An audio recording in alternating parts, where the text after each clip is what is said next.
Welcome to Networker Online. We are very excited today to be joined by Christine Mark-Griffin. Christine, welcome. Hi. Before we get started, I'm going to give a quick introduction. We are here to talk about a kind of difficult topic, but hopefully in a fun way, if that makes sense. Christine is a licensed clinical social worker in San Francisco, California, where she founded the practice Spark All Wellness. And she does really special work there, where she works with children who have experienced trauma. She's a certified EMDR therapist, EMDRIA-approved consultant in the area of working with women and children. And she's also an author with her workbook, EMDR for Kids, coming out next month. What's the exact date, Christine? Next month, February 7th. February 7th. Okay, great. So soon. Yes, so soon. So soon. So we are here to chat a little bit about the work that you do, Christine. As we are diving into our conversation, if those of you who are watching want to throw in where you're from the chat, that's always fun to watch. So you could put in where you're joining us from. But we will just go ahead and get started. So Christine, working with kids and trauma is not a light topic. How did you find yourself in this area? Yeah, I didn't grow up thinking like I want to be this when I grow up. I kind of fell into working with kids and trauma. I always knew I wanted to work with kids and help kids. And one of my first jobs was actually working with children in the foster care system. And I don't think I went into it thinking, I really want to work with children who've been highly traumatized. I think I just went in it with the heart and thought that I want to work with children and help them. And I found my first job in the foster care system. And as we know, there's lots of trauma, lots of complex trauma for those children and for that population. And that's kind of where I started my roots. Okay. So from the beginning, it was with some pretty complicated, pretty difficult cases, it sounds like. This is probably a difficult question to answer because it's so broad, but what is it like to be a therapist with this as your primary topic and children as your primary population that you work with? Hearing those stories must be so heartbreaking. What is it like to walk around with that every day? This is actually a question I get asked so much. So from people just anywhere that I meet in all walks of life, they're always asking me, how do you do it? How do you do that job? I think it's just my personality type, maybe, or maybe it just takes a certain person. But I think the other thing too is I do hear heavy things all the time. And there are some really, really scary, dark stories that happen for children. And I hear them in my office almost every day. But I do the hard work to take care of myself and make sure that I can set that boundary up for myself. And I think that I work to have the right mindset in the work that I do. I think if you can have the mindset that everyone is capable of finding their inner healing, that light, like relighting up that thing in them that makes them drive again, or can really bring back that fun, playfulness, just that lightheartedness again. I think everyone has that, every child of all ages. And so I think if we can, I feel like I'm just in I'm so honored to be able to sit with my clients, with the little kiddos and adults, and have them share their stories, really their stories. As dark or as light as they are, I think that I'm just so honored.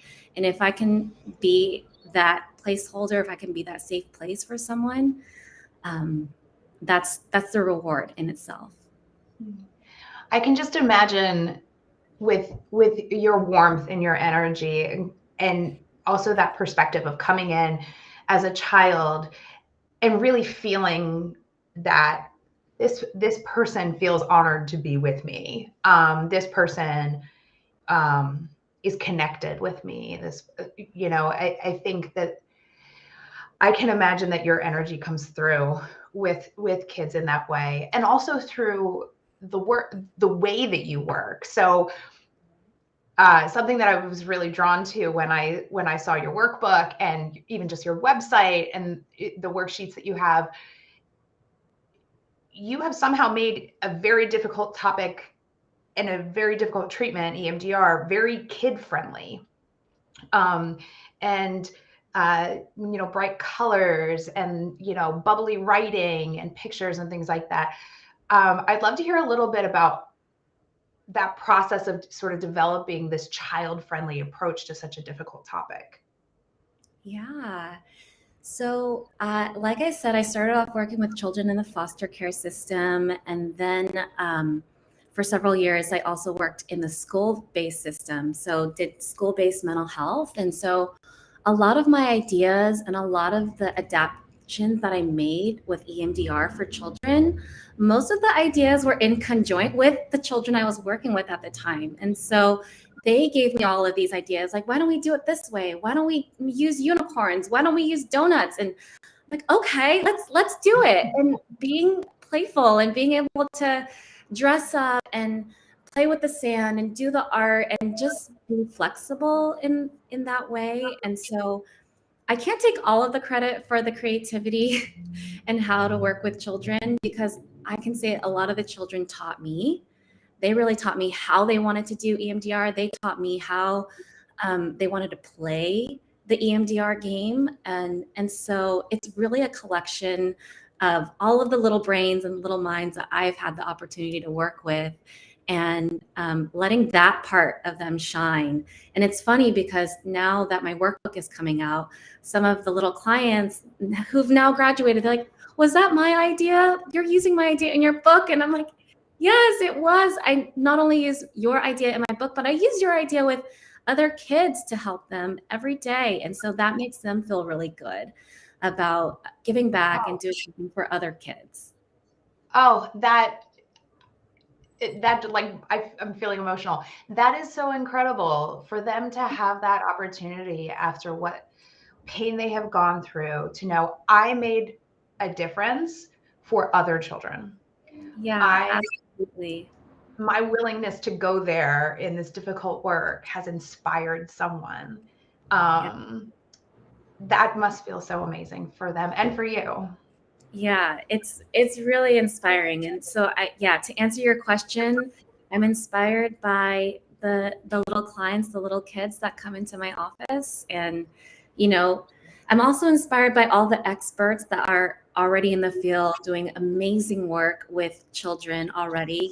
Some of my mentors in the field, like Annie Monaco and Anne Beckley Forrest, they've done amazing work with children. And so combining the expert and the research and all of that stuff, and then combining it with the kids in real time and real life and what's happening in their day to day, being able to mesh those things together has been really fun for me. I bet. For those of you who are maybe just joining us, we're speaking with Christine Mark-Griffin. We're talking about her new workbook. The link is here for pre-order. It's coming out at the beginning of February, all about using EMDR in trauma treatment for children. Something that stood out to me, Christine, as you were talking, as a therapist myself, I know that if I'm working with a lot of trauma, a lot of sadness, I kind of have to compartmentalize sometimes. Like I find a little place that I put some of my emotions, and sometimes the consequence of that is that I feel less connected to the people that I'm working with, that I'm trying to help.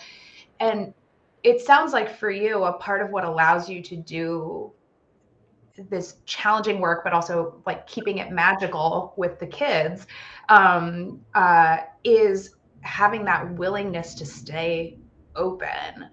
And I guess I'm kind of wondering for myself, but also for our audience, other people who work with kids, and I don't necessarily work with kids, more adolescents and adults. What you mentioned self-care. What do you do to allow yourself to stay open in spite of all the difficult things that you talk about and hear? Yeah. You know, Anna, I love that you use the word magical, because that is a word that I hear from kids and their grown-ups, the adults that they work with, that EMDR kind of sometimes feels that way, right? When they have EMDR, like they had this big trauma, this really serious, dark situation happen, and then they're able to reprocess it in a way where it's light now, it's old stuff. I've gotten past that now. I've overcome that now, and they've come out the other side.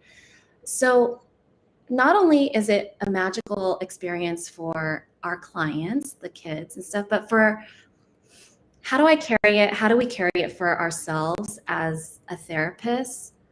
I think compartmentalizing for me personally doesn't work. But I need to do my own deep work, right? You can't go somewhere with a client that you haven't been yourself. Yeah. Right. So if you're going to do some deep trauma work, everybody has their own baggage. Everybody has their own stuff, right? Go work on that so that you can show up. I just had a consultation with a consultee earlier, and we were talking about lighting up and figuring out what is your magic, right? What is your magic and working with the clients?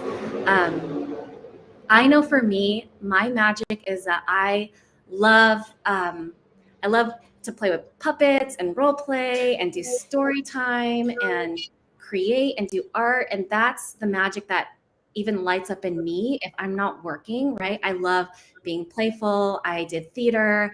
I love to play with my kids and pretend like we're in a cafe or cooking, right? And bringing out that magic and sprinkling it into the sessions that you have, and not saving it for later. Like, I can't do some of this self-care in the session. I can only do it after I leave. And so how do you bring that self-care and how do you bring that magic into the session and into the work that you do, and just bring your best self? I love that. I love that. And you're right. The word magic, both in bringing that imagination and creativity, you and the kids, and also in sort of like what you do to care for yourself afterwards. I didn't tell you I was going to ask this ahead of time because I didn't realize it until just now. Do you have like an example of an exercise? One of the things that everyone is going to have access to who's watching is Christine has been generous enough to share some of her worksheets with us. So there's the link. Please download them, and you can kind of see sort of what this looks like. Do you have like a favorite worksheet that brings some of that magic that you like to work with, that you could tell us a little bit about?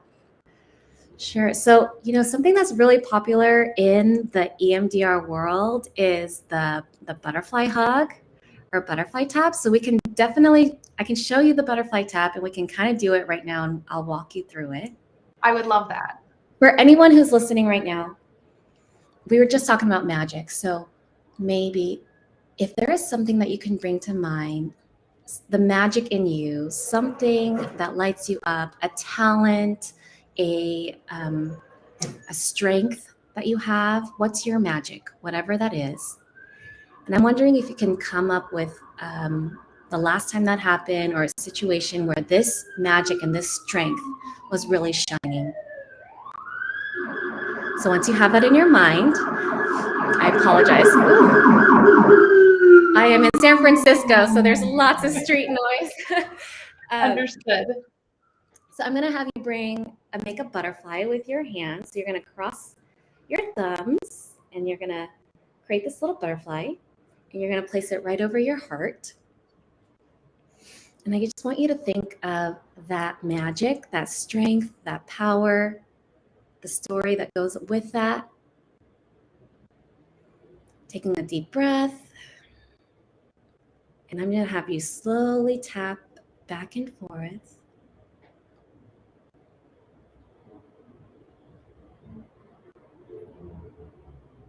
Three, 2, 1. Take a deep breath. Feeling more connected to that magic and that strength that is in you and in your heart. Wow. And this is always with you. You can have it anytime, anywhere, for a short amount of time, maybe for a minute, for 5 minutes. But these inner strengths, or the magic in you, think of a time, think of a story where that was highlighted for you, and just kind of ground yourself, and bring yourself back to the present with that. I don't know about you all. I felt that the moment I took my hands here, it was like centering that idea I had in my mind, almost somatically, like in my body. And there was also just that sort of comfort of like the touch here. Wow. And I love that that's something that they can do anywhere. And it's very unassuming. I can imagine like a kid just kind of sitting there like in class or something and being able to, use that without, having to stand up and walk around. Thank you for sharing that. Yeah, I love that you say that it's unassuming, because I actually teach my little clients to do it in school. They hang onto their chair, and you can actually just like tap back and forth on your chair really slowly, or they can do it with their feet. They can tap really slow and just think of that positive strength. Yeah, and no one has to know. You can do it in a meeting, the next meeting that you're speaking about.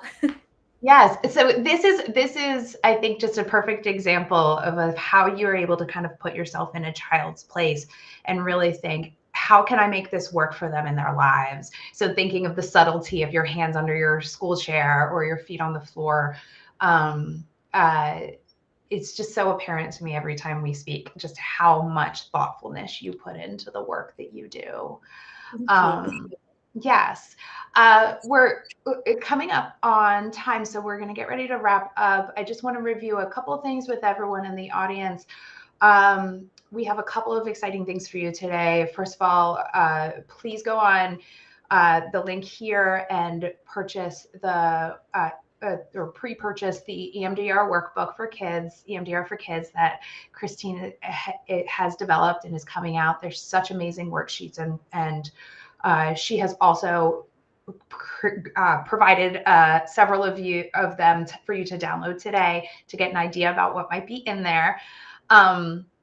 Also, for attending today, we have a special deal for getting a subscription for Psychotherapy Networker for just $12 for the whole year. So please check that out as well. Our magazine is a place where we really talk about how we bring our hearts into therapy and how we take care of ourselves as therapists in spite of the difficult work that we do. And so that's another place where you can continue to get inspired and get ideas like what Christine has shared with us today. Christine, thank you again for being here with us. And thank you for the kindness that you're bringing in to the world by helping children. Thank you so much. A pleasure. Okay. Take care. Bye, everyone.